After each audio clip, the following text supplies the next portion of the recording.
Everyone, কেমন আছেন সকলে? আশা করছি সকলে খুব ভালো আছেন। সরমিকা ব্লগে সবাইকে ওয়েলকাম জানাচ্ছি। এখন সকাল ৬টা বাজে, এখান থেকে ব্লগটা শুরু করলাম। ছেলেমেয়ে এখন ঘুমিয়ে আছে, যেহেতু ৬টা বাজে।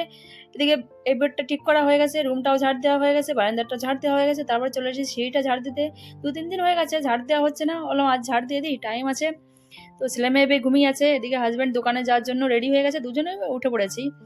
তো টবের নিচে ময়লা হয়ে গেছিলো, টবগুলো সরিয়ে সরিয়ে ঝাড় দিয়ে দিচ্ছি। ২-৩ দিন হয়ে গেছে ঝাড় দিয়েছিলাম না, তার জন্য ময়লা হয়ে গেছে। তাছাড়া তোমরা তো জানোই আমার পরিষ্কার পরিচ্ছন্ন খুবই পছন্দ করি, তার জন্য একটু ময়লা হলে দেখতে পাই না। যত টাইম ঝাড় না দেবো তত টাইম ভালো লাগবে না। এখন ঝাড় দিয়ে দিয়ে উপর থেকে নিচে পর্যন্ত ঝাড় দেওয়া হয়ে গেছে, দেখো কত সুন্দর ক্লিন হয়ে গেছে। এদিকে হাজব্যান্ড দোকানের জন্য বেরিয়ে পড়েছে, ও আমাকে যাওয়ার সময় বলে গেছিলো গাছগুলো নিয়ে জল দিয়ে দিতে। ভেবেছিলাম বিকালে দেবো, বলছে না এখন দিয়ে দাও, নাহলে শুকিয়ে যাবে গাছগুলো, তার জন্য দিয়ে দিয়েছি। একা একা ম্যানেজ করে সব কিছু দিয়ে দিয়েছি। তো দেওয়া হয়ে গেছে, পাইপটা এখন গুছিয়ে জায়গায় রেখে দেবো যেখানে থাকে। চলে এসেছি বাচ্চাদের উঠাতে। তো ছেলে উঠে গেছে, মেয়েকে উঠতে বলছি।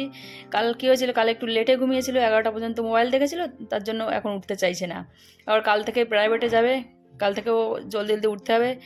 কাল ওর 6 বাজে উঠতে হবে, 6:30 বাজে টিউশন আছে, প্রাইভেট পড়তে যাবে। এদিকে মশারিটা ময়লা হয়ে গেছে, ময়লা বলতে ওইখানে থেকে থেকে ময়লা হয়ে গেছে, যেহেতু কাজে লাগছে না, কুলার চালানো হচ্ছে, প্রচণ্ড গরম পড়ছে তার জন্য। তো থেকে থেকে ময়লা হয়ে যাবে, তার জন্য বললাম ধুয়ে উঠিয়ে রাখি। দিয়ে বেড কভারটাও চেঞ্জ করে দিয়েছি, যেহেতু রবিবারে চেঞ্জ করে থাকি। নতুনটা পেতে দিচ্ছি, বালিশের কভারগুলো খুলে নিয়েছি, নতুনটা পাতা হয়ে গেছে। এখন যেটা যেখানে থাকে সেটা যেখানে রেখে দেবো। এদিকে চলে এসেছে, যে আমার ছেলে মাঝে মাঝে এরকম করে আমাকে জড়িয়ে ধরে আর ছাড়তে চায় না। আমি বলছি যা বাবা, আমার ডিস্টার্ব হচ্ছে, প্রবলেম হচ্ছে কাজ করতে। তো চলে গেছিলো।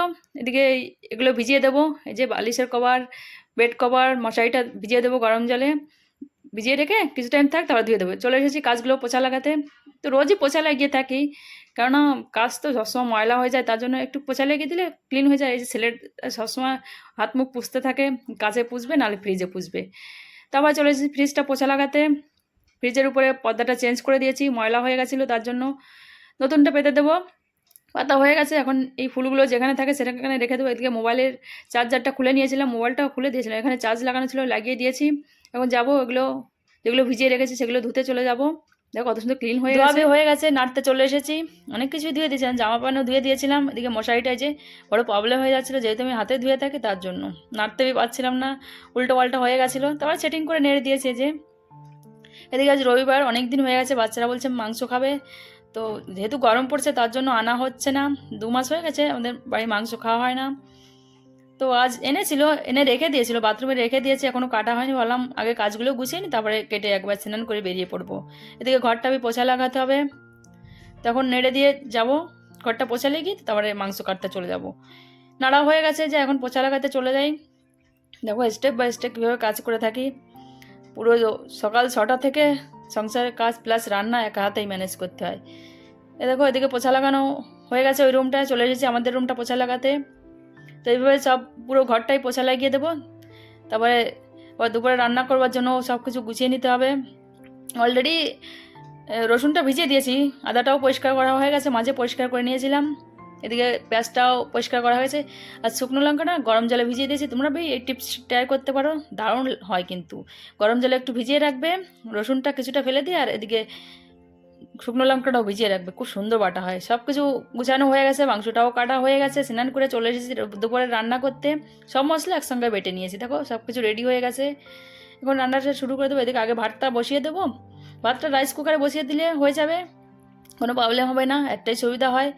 আলুটা ভাজা হয়ে গেছে, এই তেলের ভিতরে গোটা জিরে আর তেজপাতা ফোড়ন দিয়ে দেবো, তারপরে কুচিয়ে রাখা পেঁয়াজটা দিয়ে দেবো, কিছু টাইম লাল লাল করে ভেজে নেবো। তারপরে এদিকে মশলাটা দিয়ে দেবো, আর একটু রেড চিলি পাউডার দেবো কালারের জন্য, তাহলে মাংসর কালারটা খুব সুন্দর হবে। তো হয়ে গেছে, পেঁয়াজটা ভাজা দিয়ে দিয়েছি, মশলাটা দিয়ে কিছু টাইমের জন্য কষিয়ে নেব। প্রচণ্ড গরম পড়ছে, দেখো আমি ঘেমে গেছি, কেননা 40-43 ডিগ্রি গরম পড়ছে। তো খাওয়া দাওয়া কমপ্লিট হয়ে গেছে, এখন বিকাল হয়ে গেছে, এই 5:30টার মতন বাজে। মিটু এখানে বসে আছে, দেখো আমাদের কিউট মিটু কত সুন্দর বসে আছে। ও মাঝে মাঝে বাইরে বের করি ওকে। এখন সন্ধ্যা লাগানো হয়ে গেছে, 5:30 6টা মতন বাজে। দেখো এই বোতল কেটে যে গাছটা লাগিয়েছিলাম কত সুন্দর হয়ে গেছে, যেহেতু টব ছিল না তার জন্য এভাবে ম্যানেজ করে লাগিয়ে দিয়েছি, দেখতে কত সুন্দর লাগছে। আর এইখানে এই গাছটা দেখো কত সুন্দর ফুল ফুটেছে, দারুণ লাগছে দেখতে কিন্তু। যাই একটু বই পড়ে দিই। পিউষকে বই পড়ানো হয়ে গেছে, বই পড়ে দিয়ে চলে এসেছি। এই যে এগুলো জিও মার্কেট থেকে এনেছে, একটু জরুরি কাজে গেছিলো হাজব্যান্ড, সেখান থেকে আমাকে ফোন করে বলছিল কিছু সামান আনবে, আমি বলছি আনো। তো কিছু ড্রাই ফ্রুট এনেছিল, ড্রাই ফ্রুট 2 প্যাকেট এনেছিল, এদিকে হলুদ এনেছিল, আটা এনেছিল, ফরচুন তেল এনেছিল, সস এনেছিল, অনেক কিছু এনেছিল। এখন এগুলো গুছিয়ে রাখবো।